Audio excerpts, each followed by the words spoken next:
Fourth crime time. What? I can't speak, dude. This is my fourth time trying to record this video. What is going on? Welcome back to another video. I said fourth crime time. I just can't speak. Fourth time trying to record this video because I just can't speak. So, welcome to another firearms video. I'm Joe. We are reviewing the GSG 16. No, we're not! What am I doing? Oh my gosh, I can't speak. We are reviewing the Glock 48. Last video, we reviewed the GSG 16. There we go. Oh my gosh. So last we reviewed the GSG 16. There's a lot of I can't talk. I just can't talk. This is the issue I'm having. So there's a lot of controversy in the comments if 22 was a good self-defense round, as I was talking in my last firearms video, which was 10, 11 months ago, nearly a year ago. And I was talking about it. Is it a good self-defense round? I think it's better than using your hands or a knife or a blade or a blunt object. I just do. Now, is it the best? No, I never said that. But is it a good self-defense round if you have to have it or if you have to use it? Sure. Whatever. So Glock 48, we are reviewing that today, and I'm pretty excited to show you guys it. I know a lot of people know what Glocks look like. Not a lot of people know what the Glock 48 looks like. It's a fairly new firearm on the market, so as always, when you buy a Glock new, maybe even used, you get the Glock box. It's nice. It's plastic polymer. I don't know what it is made out of, but it's nice. So we open it up, and we have the Holy Grail. This is the Glock 48. I'm going to try and get a good shot of it for you guys. So it's not the biggest Glock, but it's not the smallest. It's kind of like a medium-sized firearm, and it's nice. I like it. It fits my hands very, very well. So this is, if I'm going to try and aim how I normally aim, there's nothing that way either, by the way. There's clothes, a door, and a wall, so we're good. Fingers off the trigger. And it's compressed, and there's no mag in the mag, in the handle. So, there's no mag in the mag well. There. Let's actually speak like we know what we're talking about, Joe. So, if I'm trying to conceal it as much in my hands as possible, you know, my hands cover it looks huge on video, I don't know why, but it covers quite a good amount of the Glock. And, you know, there, that looks smaller. It is a fairly small, when I put both my hands on it, it's a fairly small Glock. It's not a fairly big handgun. But it's nice. It's really nice looking. So it normally comes in a two-tone. The two-tone is like some sort of metal. It's silver up here, and then it's just the black polymer handle. So it's silver, and then black handle is the standard Glock 48 look. That's what a lot of people buy them in. I liked it in black. They had those options. Definitely wanted black because it just looks better, and I feel it's not as flashy, even though the steel gray color isn't super flashy. You know, it's better than like having it rainbow chrome or something. But the standard Glock 48 is a gray, steel, and then black polymer body. I just like the black altogether. Really, really nice. It just looks nice. I always just like matte handguns or just one color for a handgun. So, chambered in 9mm.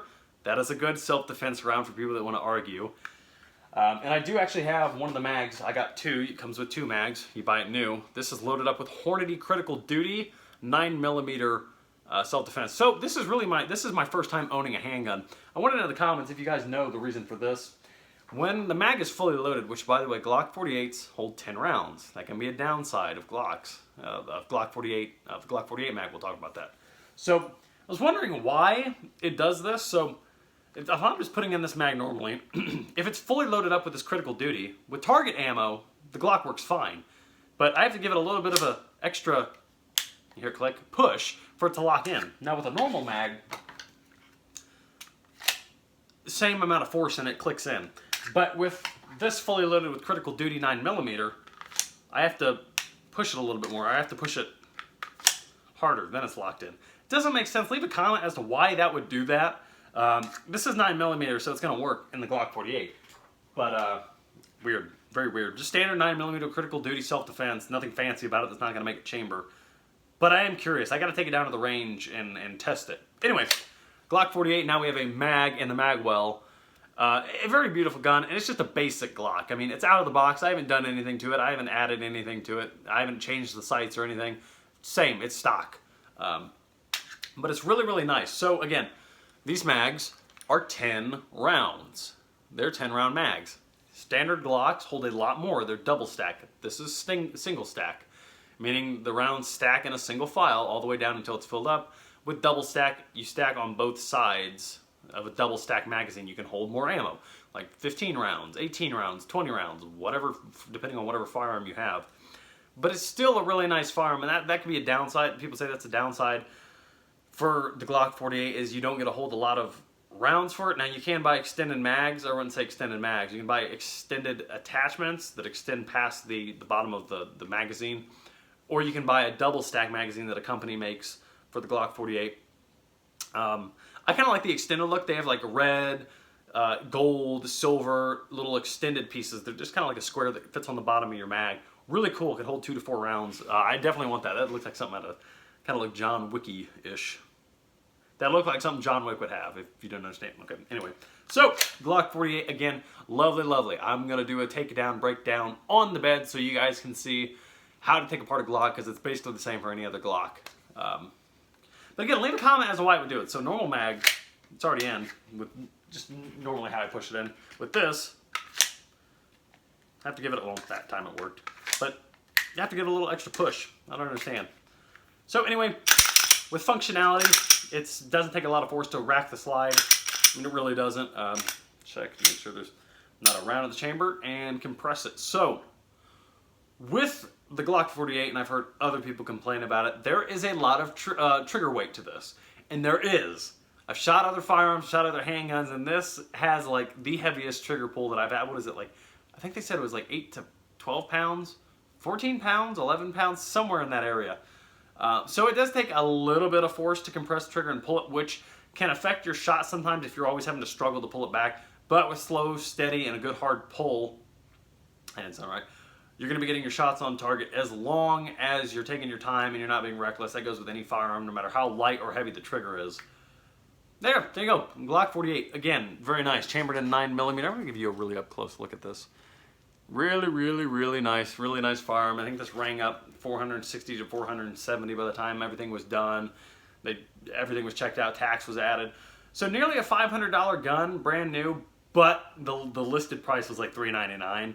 Of course, with the tax and everything else that they have to do, the price goes up a bit. So, is this a good self-defense firearm? Yes. It holds 10 rounds, which you could just pocket the other magazine or keep the other magazine on you, so then you have 20 rounds. Or you could buy extended attachments or a double stack mag that one of those company makes. So it is a good self-defense firearm. It does chamber 9mm, so it's a bit bigger than a 22. In fact, it's a lot bigger than a 22. So definitely a good self-defense firearm, and very concealable, I find, too, because it's a little bit smaller than a lot of your Glocks. The handle isn't as long. Normal, the other ones would be about half an inch, about down there, would be about half an inch longer. Depending, like Glock 18s, those are, it just depends. Some slides are bigger, some handles are longer. So this is slimmer, more concealable, it's shorter, and it's smaller than the Glock, so you can conceal it better. I mean, really, let's do a little bit. Okay, trigger's compressed, there's no round in the chamber. Let's do a little bit of a, I mean, it's, as you can tell, it's there. But I mean, it's very concealable, and it's not big. I mean, it really isn't. There's a little bit of a test, I suppose. It is not a big firearm by any means. I don't know why I was showing him that way, but point proven. It's a smaller Glock than most Glocks. It's not a big gun. There are bigger guns out there. 1911s, Berettas, some Sig Sauers, even, or some, how do you say that? Sig Sauer? But yep, that is the Glock 48. Let's go into the breakdown. Okay, guys. So taking apart the slide and taking apart the Glock is very simple. So what you're going to do first is there's 2 steps. So we're going to go actually through the whole thing so you guys aren't confused. So first, you can do it in either order. You can take the mag out and you can compress the trigger, or you can compress the trigger and take the mag out. Does not matter. For safety reasons, take the mag out first. Check if there's a round in the chamber. If there is, clear it out and then compress the trigger. You want to be safe about this. So take the mag out first. First step. Toss that aside. Second, check if there is a round in the chamber. There's no round in the chamber in my Glock. And we're going to clear that a couple times to be safe. So we're going to check, clear it a couple times, we're good, and then compress the trigger, which just means pull the trigger. Once it is pulled, what you're then going to do is you're going to kind of wrap your thumb and your hand, the rest of your 4 fingers around, and you're going to kind of use your thumb as leverage to then use your other fingers to pull the slide back a little bit. And then you're going to pull these tabs on each side of the Glock, and they're right here. I will show you what they look like. There's a tab here. We're talking about this little piece that moves down, that little tab right there, that moves down, and then for safety reasons, we're gonna flip it so I don't aim it at myself. And there's another tab there, and you pull them both down with your thumb and your index preferably, or whatever fingers you wanna do it with. So you just pull them down. So it's gonna be pull the slide back, pull those tabs down, and that'll just naturally just pop off. So let's do that. Let's do that again. So mag out. Check if there's a round in the chamber. If there is, clear it. Pull the trigger. Pull the slide back. Essentially, you don't have to do this whole maneuver. If you can pull the slide back any way you want and still have your fingers on those tabs, you're good. So pull the slide back, pull the tab. Just as long as you got those your fingers holding down that tab still, you can still just slide it off. Let's do it one more time, because this, I know it can be a little bit confusing. Make sure the spring is on. There we go. So we'll do it one more time for you guys. So let's run through it again. Mag out, check if there's a round in the chamber. Okay, we're good. Compress the trigger, slide back, pull tabs down, and just slide it out. And there we have a disassembled Glock 48. And this is basically the same with any other Glock. Essentially, it's really all the same. So you don't have to do anything with the polymer handle. You don't have to do anything with the grip. You don't have to do anything. You can take that out, because I mean, you can clean it and whatnot when you're done shooting it, but if we're talking about how to take it apart and put it back together, you don't need that. So, got our spring. This spring, if you just take it apart, it just sits like this. So what you got to do to take it out is you just literally just push it out. There's literally nothing to it. Nothing fancy. You just pull that out. There you go. Then we have the barrel in here. So this is how the Glock is. You can see the iron sights. So this is how it would be if I'm aiming properly, of course. And then to take the barrel out, you just kind of flip it upside down, kind of push the barrel a little bit out, lift it up a little bit. That's the barrel. And there we go. That's how you disassemble a Glock 48. It's very easy. Let's go over that again one more time for you guys, so it's very concise and you guys aren't confused. And it's not hard. It's really not hard. This is the easiest stuff you'll ever do with a firearm. Trust me. So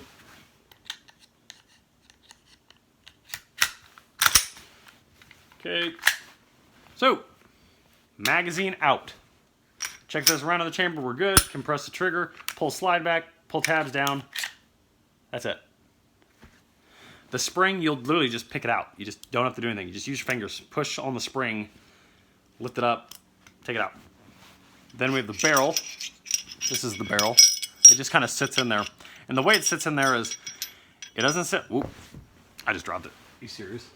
It doesn't sit in there like this with those little pointy bits pointing down, as you see. It doesn't sit in there like this. It sits in it like this with those little tab pointing things, those pieces facing up. And it literally just, this is where the bullet travels through. So if you know how a firearm works, basic knowledge of a firearm, it's very easy. Barrel doesn't go on the bottom because that's not where the actual barrel sits. It goes on the top where the bullet actually comes out of. Very simple. So it's upside down, so it would be the bottom. If it's top, it's on the top. It just slides in, and then you see the barrel's kind of sticking out. You just slide it back against the internal workings of the barrel. It just moves around in there, so don't think it has to be secure or anything. You can hear it moving around. It'll slide around when you've disassembled the Glock. Then to put the spring back in, it's the thicker part. You'll push up against that little bottom piece, that bottom hole, which is now the top hole because it's upside down.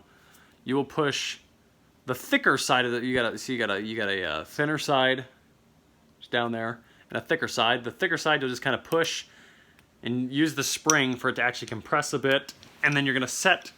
This has a little bit of a groove. It's not the first groove on the actual barrel. It's not the first one right there at the top. It's the bottom one that kind of looks like half of a U. So you're gonna put the thicker side in that little hole. You're gonna use the spring. You're gonna push it, compress it a little bit, and then you're gonna set that part. You're gonna compress it a little more, and you're just gonna set it in there. It just sits in there like this. It looks a little slanted. That's how it sits. The spring I'm talking about. So again, let's go over that One more time. So you got it all disassembled. Barrel slides in to where the bullet ejects. Then it slides back. That's literally, it does slide around.